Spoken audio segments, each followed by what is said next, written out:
Hello everybody, thank you for joining us for another video. In today's video we are going to talk about intuition and finding the balance between trusting your intuition, trusting your gut, and hopefully not being too impulsive. Because I think being intuitive has a really positive connotation to it and being impulsive has a really negative connotation to it. So where do you guys want to start with this? How do you want to discuss this? Well, maybe we could start with what intuition is not, right? So intuition is a feeling in your gut. It is not overly thinking through something, right? It's not this overly logical thing where you sit down and you think through it and think through it and think through it until you feel good about it. That's not intuition. So when we're talking about what intuition is, it is being able to recognize that feeling in your gut, that immediate response that you have, and being able to use that in decision making. How would you describe your experiences with intuition? Which I imagine is going to use a lot of emotion-based language. But like maybe for the two of you, when you have had those moments of intuition, could you describe or put in words what that feels like? The one that came to mind when you were talking about that before the video when we were discussing the idea was when I signed up for school and for college, and it made me pick a major just to register, and I didn't know what to pick, and my mom's like, well, you can always just change it. I'm like, okay, whatever. So I went and I scrolled on, and I was like, well, I don't want to do this, and that. And then I saw social work, and I was like, that sounds interesting. I was like, what's social work? So I did a quick Google, and I'm like, okay, that's it. And I never changed my major, and here I am. So was it the right choice? I think that's the question. Is like, I hesitate to be like, and it was the right choice, but it has. I met my wife in the social work program. I have a job that I like doing, so I can't say it was the wrong choice. But it wasn't anything I really thought about for more than a couple of seconds. As long as it took me to Google what is social work and read the little definition that Google gives you and be like, okay, that's what I'm doing, I guess. Well, and I think that's kind of the concept of intuition, is that you don't overthink it, right? I think there is room for cognitive thought processes, but it's not a belabored process. Yeah. So what did that whole, what did it feel like? How would you describe that? Yeah, I was trying to not use emotion words, but it's hard not to. It is. But I saw it and I felt, I don't want to say good, but maybe content or at peace is a better way to put it. Mm-hmm. I once I made the decision, I wasn't stressed. I wasn't stressed about, oh, did I pick the wrong major? I can change it. It was like, oh, this is fine. This is okay. I'm okay with this. Yeah. I've had kind of an experience that I always think about when I think about intuition. That's a little bit opposite of this. So several years ago, my husband and I were going out to buy a car. And before we left, we came up with all the criteria for this car, right? This is exactly how much. Did you put it on a spreadsheet? No, I didn't. But I did think through it really well, right? This is how much money we can spend. These are the kind of features that we need to have, all of the things. And so we go and we look at the car, and the second that I see the car, I feel this little bit of a ew in my stomach, just a little teeny, just like a gut drop kind of a feeling. But the car met all of the logical criteria that I had come up with, right? So I was trying to do this backwards. I was trying to use logic to lead my intuition. And we got the car. We bought it. And I hated that stupid car so bad. And we had to pay for it for the next couple of years. And every time I went to get in it, I was like, I hate this car. And in all honesty, that feeling told me that right when we looked at it. Very first second that I saw it, that was the feeling that I had. And I had to keep dealing with that feeling for the next couple of years until we sold the car and moved on to something else. But that was the feeling. Something somewhere in my gut, and again, just kind of this little bit of a little bit of heaviness, a little bit of a drop that was almost like an indication this is not the right choice. I think these are great examples of intuition. Honestly, the question is, how do we learn to trust it so that we don't buy the car even though that it meets all the criteria?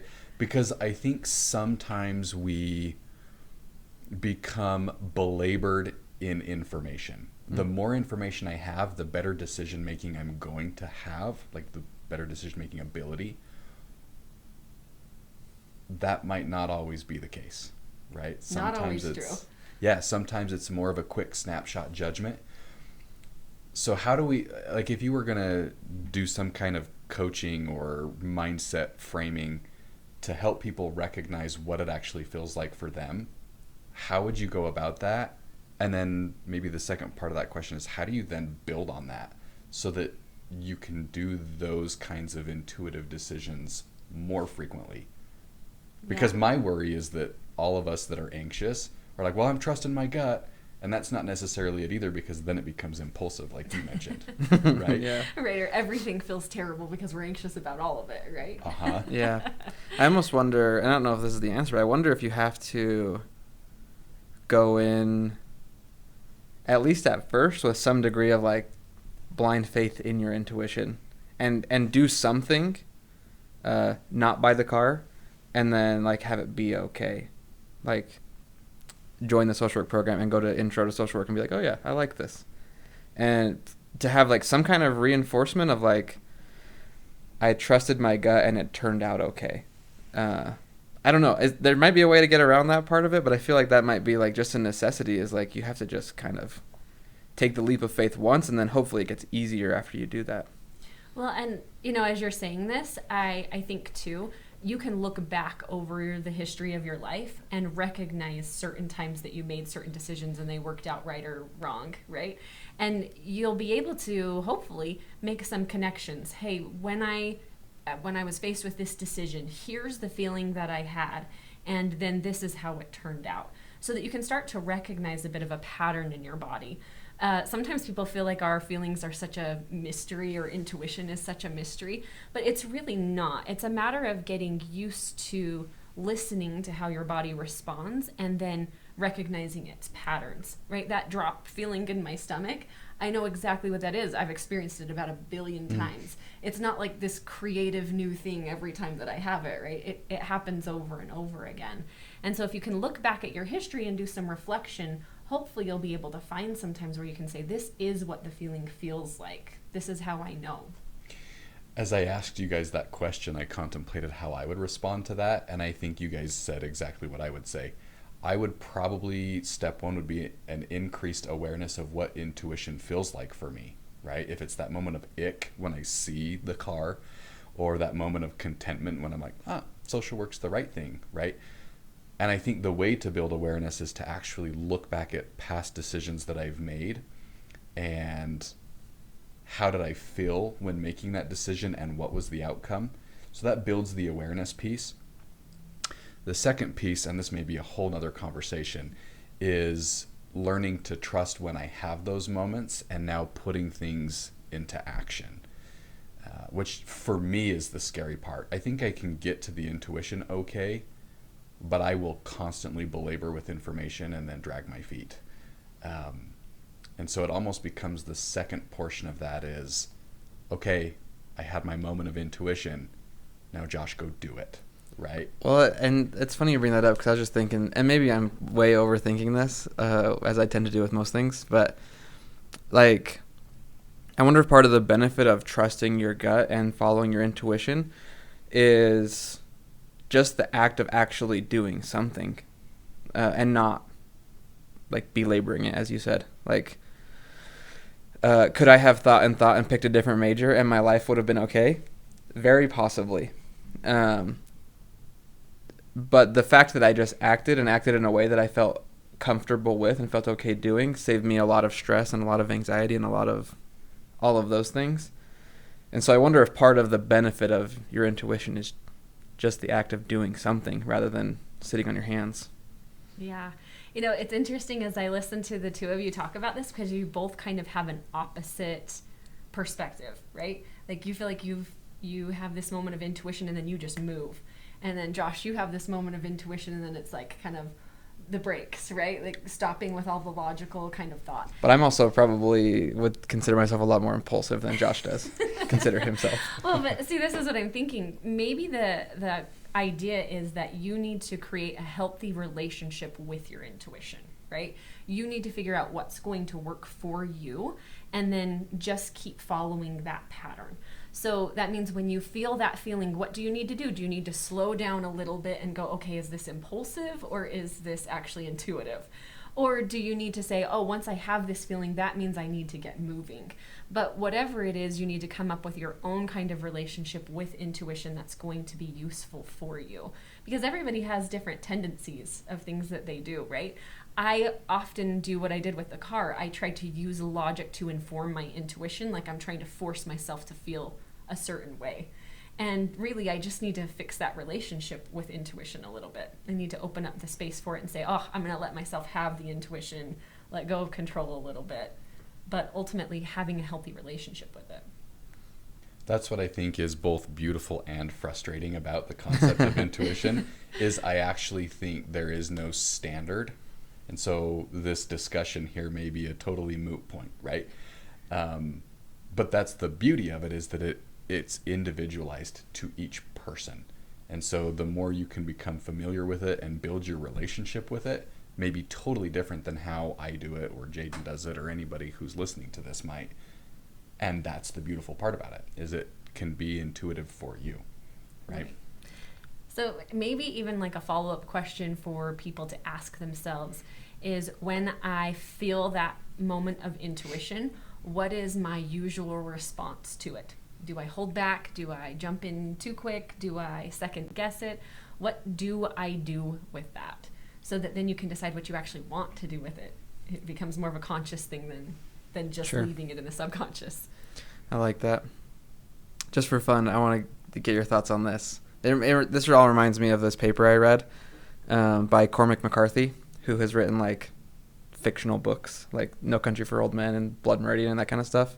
But he wrote one nonfiction paper and it was published in a journal. I want to say it's called Kakuli. I don't know how you say it, but that's what it looks like. Anyway, but that's what the whole paper is about, is this theory that your intuition is actually like all the things that your parents and grandparents, all these people have passed down and your body like retains generation to generation, is communicating to you. But it doesn't have, like, there's not words to communicate it. So it doesn't come as thoughts. It comes as intuition, as that gut feeling. So I don't know. I don't know if you have any thoughts about that. But I always thought it was so interesting. And I like the idea. I don't know if you could ever prove it, but I like the idea. I like that idea, too. It's very poetic. Yeah. Yeah, I fall in line. I can imagine there being a lot of validity to it. The interesting part for me is, let's say it does exist and that it does work that way. Life is so different today than it was 500 years ago. So then I get this intuition about something, and is it actually intuitive for me? Right? Like, If it's from your 500-year-old ancestor. yeah, I mean, I love the story that my dad tells about this lady that is teaching her daughter how to cook a ham. And she always says, you have to cut the ends off the ham. And she's like, well, why? Well, I don't know. That's just what mom always did. So she goes to grandma. Well, I don't know. That's just what my mom always did. And then you go ask great grandma, and she's like, it wouldn't fit in the oven. And so I just chopped it off. Right? Life is so different today. I like the concept. You just have to be totally in tune that what you're experiencing actually also applies to today. Sure, yeah. Do you know what I mean? Yeah. Because now You're not might need working the on bigger outdated ham. information. Yeah. But I could certainly see where it could be absolutely beneficial, because I think in the grand scheme of things, anxiety probably feels the same as it did 500 years ago. Yeah. Probably. You know what I mean? Yeah, sure. The decisions look different, but they probably aren't that still different. Feel Yeah. the same. You Yeah, know? that's a good point. I like that idea. That's interesting. Anyway, thank you everybody for joining us for today's episode. We really appreciate the comments and the feedback. If you have anything you'd like us to talk about, leave it in a comment, and we'll see you on the next episode. Thanks. Bye.